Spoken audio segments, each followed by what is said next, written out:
Welcome to Dhatri. నమస్తే సాయిరామ్. ఇప్పుడు ఇంతకు ముందంటే కంపల్సరీ పేరెంట్స్ అంటే పిల్లల మనసులో ఏముందో తెలియదు కానీ పేరెంట్స్ మాత్రం మా అమ్మాయి అమెరికా పోవాలి, లేకపోతే ఆస్ట్రేలియా పోవాలి, లేకపోతే యూకే పోవాలి, ఇలాగ కంపల్సరీ అబ్రాడ్ సంబంధాలు బాగా ఇంట్రెస్ట్ చూపించేవాళ్ళు. ఇప్పుడు కూడా అదే పరిస్థితి ఉందా? ఇప్పుడు మీ దగ్గరకు వచ్చే సంబంధాలు వేటి మీద ప్రిఫరెన్స్ చూపిస్తున్నారు? అబ్రాడ్ కంటే ఇండియాకే ఒక మెట్టు ఎక్కువ ఇంట్రెస్ట్ చూపిస్తున్నారు. అంటే ఎందుకంటే ఇక్కడ అంటే పనులు అంటే పనులు అన్నిటికీ ఉంటారు. అక్కడ ఇక్కడ పనులు దొరకవు, వీళ్ళే చేసుకోవాలి, వీళ్ళే కష్టపడాలి.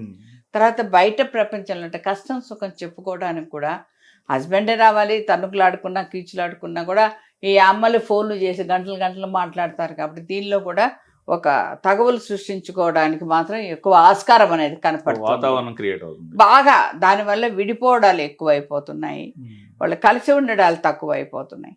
వాళ్ళ అమ్మాయి అలా ఉందట, ఈ అమ్మాయి నువ్వు ఇలా ఉందట, ఏదో పులిని చూసి నక్కవాత పెట్టుకున్నట్లు అన్నీ ఇట్లా కంపేర్ చేసుకుంటుంటే ఆ అమ్మాయిలు కూడా ఒక అసహనం అనేది ఆ అమ్మాయిలు కూడా చోటు చేసుకుంటుంది. ఇది మాత్రం ఖచ్చితంగా నేను చెప్పగలను. అంటే వీళ్ళ అతి గారాభం వల్ల, అతి స్వేచ్ఛ వల్ల, అతిగా మాట్లాడడం వల్ల, అన్ని అతి అతి అతి చేస్తున్న వల్ల టోటల్గా విచ్ఛిన్నం అయిపోతున్నాయి.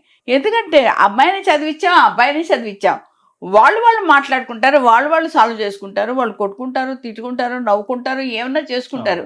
ప్రతిరోజు డ్యూయట్ పాడరు కదా, ప్రతిరోజు ఇది సినిమా కాదు కదా. సినిమాలో కూడా కొంచెం విషాదం ఉంటుంది, కొంచెం ఇది ఉంటుంది, లాస్ట్లో శుభం పలుకుతారు, అది వేరే విషయం. కానీ ఇవన్నీ కూడా ఉంటాయి కదా సంసారం అనేటప్పటికి. మన షడ్రుచులు అనేసేసి మనం తీపి, కారం, వగరు, పులుపు అన్నీ తింటున్నాం. అన్నీ తిన్నప్పుడు జీవితం అంతే కదా. మాకు హ్యాపీగా ఉండాలి, మా పిల్లలు మేము అలా పెంచలేదు అనేసి మళ్ళీ పెద్దవాళ్ళు దెబ్బలాట్లాడుకోవడం. ఇది మా పాప వేరు అంతే. అందరి పాపలను పెంచినట్టు కాదండి, మా పాప చాలా బాగా పెంచామండి అంటే అందరి బిడ్డలను కూడా అందరూ అట్లాగే పెంచుంటారు. అది అర్థం చేసుకోలేరు. ఏమి అందరూ బావిలో కప్పలు కాదు కదా, అందరూ చదువుకున్న వాళ్లే కదా, అందరూ ఇలాగే ఉంటారని ఆలోచించలేరా? అందువల్ల పూర్తి బాధ్యత తల్లిదండ్రులదే. ఒక భార్యాభర్తలు విడిపోతున్నారు అంటే దానిలో తల్లిదండ్రుల పాత్ర 100% ఉందని నేను చెప్పగలను. ఇది మంచి స్టేట్మెంట్ మేడం. చాలా మంది దీన్ని ఏమంటారంటే తల్లిదండ్రులకు ప్రేమ ఉంటుంది, అందువల్ల మాట్లాడతారు. ఈ సెన్స్ లో చాలా మంది మాట్లాడడం విన్నాను. బట్ మీరు మాత్రం స్ట్రైట్ అవే చెప్పేస్తున్నారు. ప్రేమ ఉండొచ్చు నాన్న.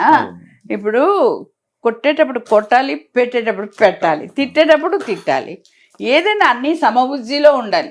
అంతేగాని మా బిడ్డ ఏం చేసినా, ఏం తప్పు చేసినా, నా పిల్లలు అమాయకులమ్మా, నా బిడ్డలకి ఏం తెలియదమ్మా, ఇలాంటి మాటలు వద్దు. అందువల్ల మనకు రోజులు మారుతున్నాయి కాబట్టి వాళ్ళని స్ట్రాంగ్ చేయాలి. మీరు సాల్వ్ చేసుకోండి, మమ్మల్ని ఎందుకు లావుతారు అనేసి అనాలి. అప్పుడు వాళ్ళు కూడా అర్థం చేసుకుంటారు. పిల్లలు కూడా కొంచెం వినాలి, కొంతవరకు వింటే బాగుంటదేమో. వీళ్ళు కూడా వాళ్ళు విననీయకుండా వినే ఛాన్స్ వీళ్ళు ఎక్కడ ఇస్తున్నారు బేట? వీళ్ళు కష్టపడి పైకి వచ్చిన వాళ్ళే కదా.